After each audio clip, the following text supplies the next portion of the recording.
Alright guys, I am back with the first of what's probably going to be several videos about changes, upgrades, modifications, whatever you want to call them, to this old Sidewinder CNC machine. And the first one that I'm going to do today is I'm going to upgrade this old machine bed.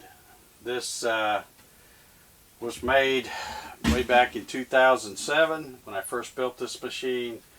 I used 2 pieces of 3/4 inch MDF. I've got some Rockler T-tracks in there, which I don't like. I like the ones from Orange Aluminum better, because with Rockler you have to use these 5/16 instead of using just a 1/4 20 hex bolt like you can with the others. And one thing, well, there's 2 things I don't like about this. One is when I did this, because this stuff was so expensive, I was cheap, and I put them too far apart, so there was times where you have to really kind of finagle it to get something held down. And the other thing is, since both of these are just MDF, when you tighten the clamps, it tends to pull these screws out if you crank too hard. So anyway, that's the first thing I'm going to replace on this machine, so let's go ahead and get started.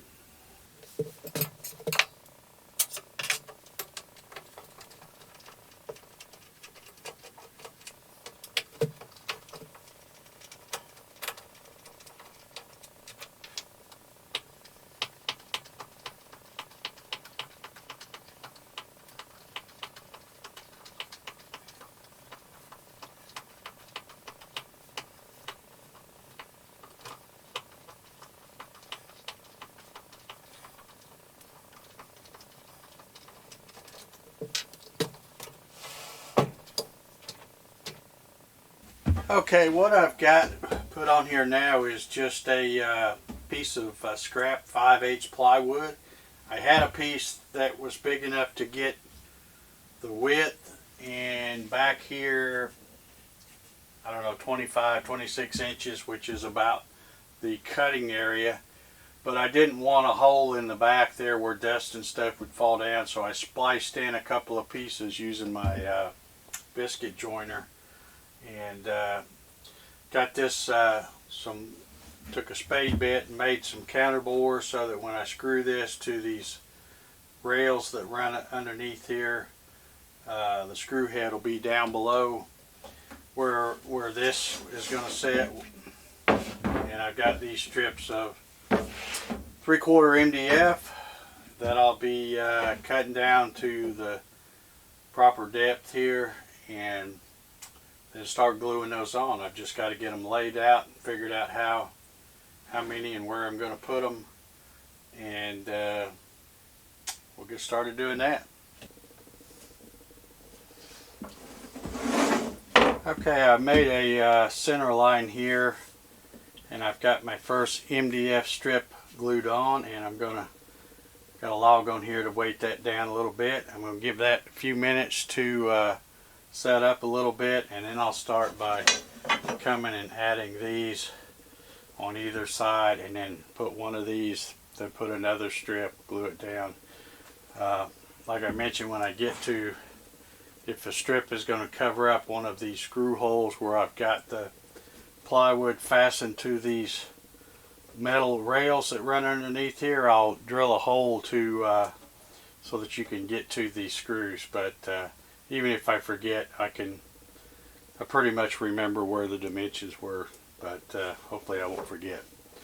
So we'll let that set up, and I'll come back when I'm ready to put some more T-track on. Okay guys, I think I'm about ready to call it a day here. I kind of got going on this and then didn't stop to start the camera back up. But what I did is, this is the centerpiece, this is the center line, and I just made sure that I had this square butted against this front edge, and it's butted against the front of the machine. And then once I got that in place, put a couple of the T-tracks, put a few screws in them. And the cool thing with using these kind of clamps like I use is because once you get some screws in the